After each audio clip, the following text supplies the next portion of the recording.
보라돌이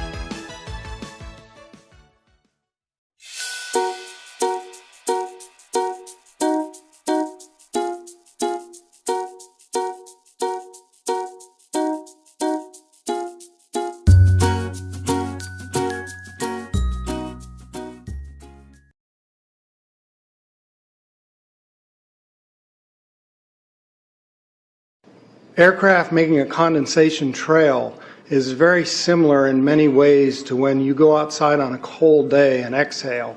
You create a condensation trail. That little cloud is a condensation trail. Now, if you take a 2-mile walk on a cold day and you can turn around and you can see your condensation trail tracking all the way back for 2 miles. That's how crazy it is to think that what we're looking in the sky is actually condensation trails. The contrails, not the chemical, the contrails occur because of cold air, minus 30. It takes high altitude, around 30,000 feet plus. There's carbon dioxide and water vapor in that exhaust.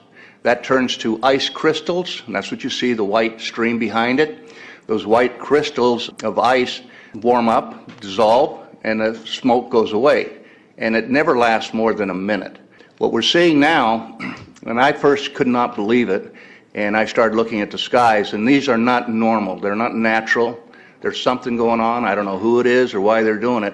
All I can testify is it's not natural and it's not normal. It's got to be some outside influence doing that. Thank you. I'm here to give you testimony that chemtrails, they're not contrails, are indeed real. They're spraying almost every day. I watch the clouds and watch the spraying program going on.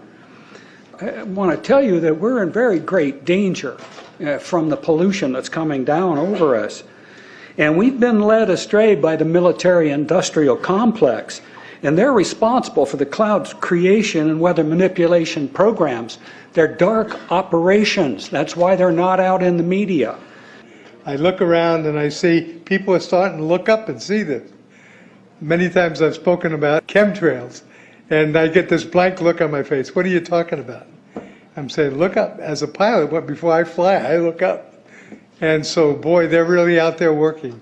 When you look up at the sun and you see a white haze, that is aluminum floating in the air right now, and it's coming from the aircraft. There's a huge amount of aluminum being found because these sprays have aluminum, strontium, barium, manganese. And there's a lot of argument that aluminum is very common to be found. But aluminum is only common in a bonded form. It's not common in a free form, and we're finding high rates of free aluminum in the soil, which is not natural. The metal compounds that are being used are environmentally dangerous. We need to be monitoring them. We need to be testing them. Okay, these previous guys, I've watched exactly what they do, and yes, they are correct. I've seen exactly the same stuff, so ditto marks on those. You want some figures? Okay, latest water test, tested the rain. 13,100 micrograms per liter of aluminum in the rain in 2013. Normally, it should be 0. So 13,100 is pretty damn much, folks. It used to be 0, then it was 100s in the 2000s, and then since 2010, it's into the 1,000s and the latest 13,100. In the snow on Mount Shasta, pristine Mount Shasta, 61,000 micrograms per liter, 4 times the amount that is found in the soil up there. Where in the hell is this stuff coming from if it's not coming from the soil? We have clouds in the sky we've never seen before. Almost every day I'm seeing clouds I've never seen before. And NASA has been even named a few of these new clouds. It's really interesting, but NASA is a corporation. I want you to know that. NASA has also conducted a research program in what they call metallized fuels. We're actually putting aluminum oxide right in the fuel because it has 2 atoms of aluminum and 3 atoms of oxygen. So during the combustion process, it releases all that oxygen and dramatically increases efficiency, but it leaves the aluminum in the air. We got things coming from sky down, and it's a huge, huge problem. Because as it comes down, what happens is a couple of things. Is that it actually is in our air, we breathe it. And as we breathe it, it's actually going to go up through our nostrils, into our brain, easiest access to our brain frontal lobe. The contaminants that have been identified, which already been mentioned, are aluminum. Aluminum is the number one free radical generator to the brain to cause early apoptosis, which is early death of brain, and it begins to set off the scar tissue, which we call the amygdalin, which is part of the chemical matrix related to Alzheimer's.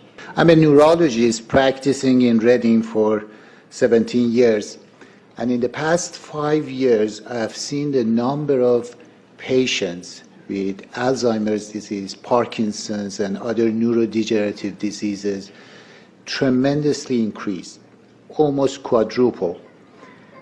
I became interested in chemtrails about 8 years ago when I was in Hawaii, and the Hawaiians are really being very vocal about it.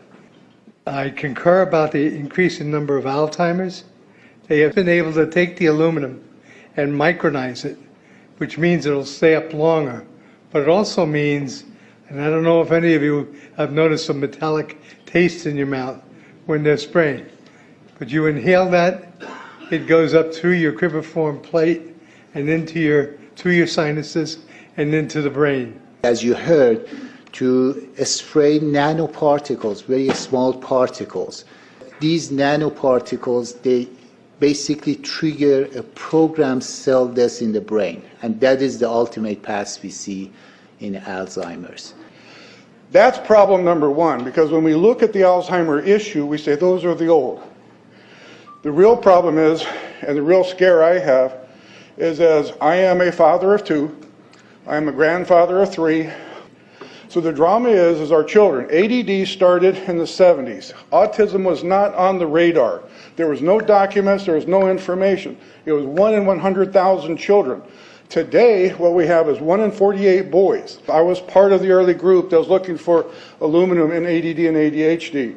And all of those children that started to develop those phenomena had high levels of aluminum. When we figured out protocols to detox them out, to free the body of those particular contaminants, what happened is that their brains came back. When we do this to the age, it doesn't come back as quick, but it will come back. But I'm seeing Alzheimer's in 56 years old. Back in the 70s, Alzheimer's when you were 80. If you remember 8 to 10 years ago, there was this big move to get rid of aluminum from underarm deodorant because it would cause Alzheimer's. Look what they're doing to us now. I want to give you a little bit of history on the background behind nanoparticles has been described before. A nanometer is 1 billionth of a meter. It's very small. In fact, if you have particles, say, that are 40 or 50 nanometers across, you can take and line 50 of them up next to a single red blood cell. These things are extremely tiny. They're pervasive. The collapse and decrease of agriculture is something I worry about even more than the previous info about autism and Alzheimer's. Believe me, I'm seriously concerned with what I'm watching. As a wildlife biologist, I've been watching the ecosystem collapse. When you lose all your stream organisms, when you have aluminum overload in your streams, you're killing your microbial bacteria and you're disrupting the entire ecosystem. So it goes way beyond just a little bit of pollution. How did Monsanto know to create aluminum-resistant plants? I don't think I've heard anybody ask that question. Okay. Insects. I've done studies in Siskiyou County. They're at 20% of normal. The aquatic insects basically made a nosedive in 2006 to about 20% of normal. So far this year, I've sampled 200 trout stomachs. 98% of them are empty. So sorry about the trout fishing fellows. The mayflies, stoneflies, dipterus, and caddisflies are damn near gone. The terrestrial sampling is down to about 20% of normal, except for pest species like ants. We're seeing a loss of the major bird species, and as the gentleman said, the ecosystem is unraveling, and Audubon's been telling you that for years. The materials that are going into the environment right now, aluminum oxide nanoparticles and barium nanoparticles, these just happen to be the same materials that they use in nanothermate explosives. And so when this stuff settles down out of the air into the environment, it is small enough to be absorbed through the root structure of the trees in the forest. And so when there's a forest fire, and there will be a forest fire, those fires burn dramatically hotter. The point is that the cost of firefighting, the cost in the healthcare system have nearly doubled in the last 10 years. The amount of acreage is lost because of fires. The impact on human health is dramatic. I personally tested water and aluminum, and I found aluminum had 47 times the normal expected amounts. Strontium had 10 to 20 times the amounts. Barium was 20 times. This is what the stuff looks like here. I collected, it looks, most people just think it's a cobweb, but I tested it, it has outrageous amounts of barium, strontium, and aluminum, but they destroy the sample, so I'm not letting this get away from me.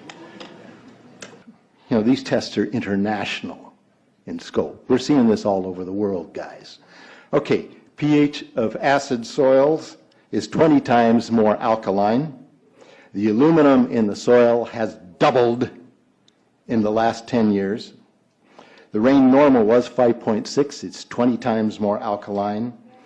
Aluminum blocks essential nutrients. I am unable in my garden to restore normal pH, and that's because nanoparticles are now in the circulatory systems of both plants and humans. The Air Force conducted a study starting in 1993. It was called In Vitro Toxicity of Aluminum Nanoparticles in Rat Alveolar Macrophages. That's a real fancy way of saying testing the effect of aluminum nanoparticles on the white blood cells in the little air sacs in your lung, the alveoli.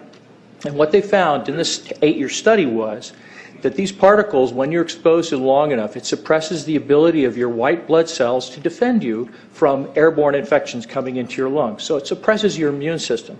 But they also found that these same particles, once they get into your system, they can actually go through the barrier in each one of the cells. They get inside the cells, and these particles can actually suppress the ability of mitochondria, which are in the cells that help to gobble up toxins and things that would be harmful to the nucleus and the reproduction process of the cells in your body.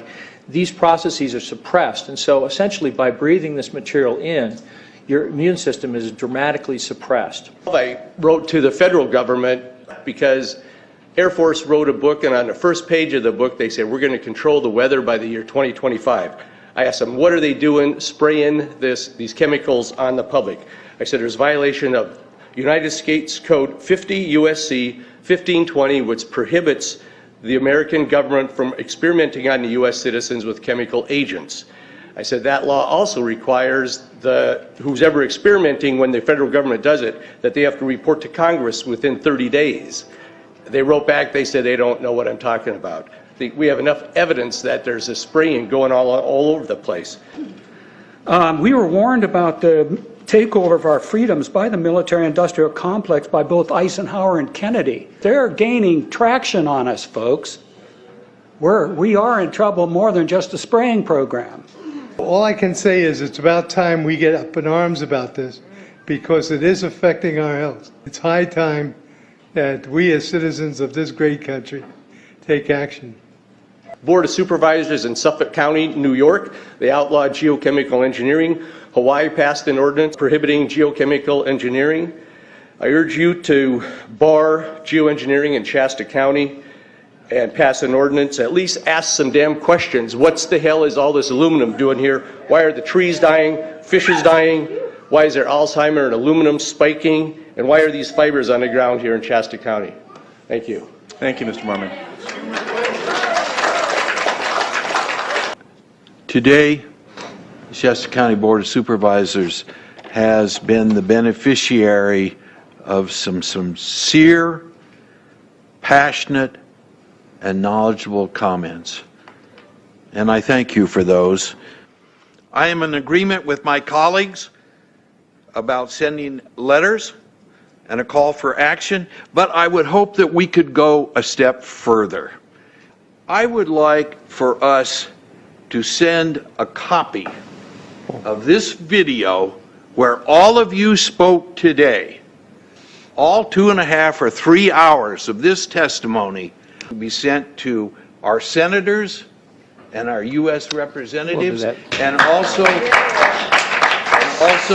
our representatives in the state of California. We'll do that. Let them listen to the passion that came out of this meeting today. Thank you. You have the motion in front of you. I think it's understood. All in favor, say aye. Aye. Any opposition? Motion passes unanimously.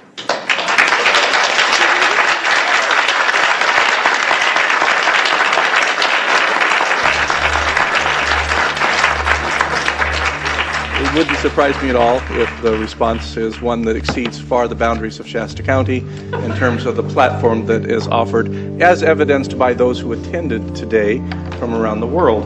That's very impressive.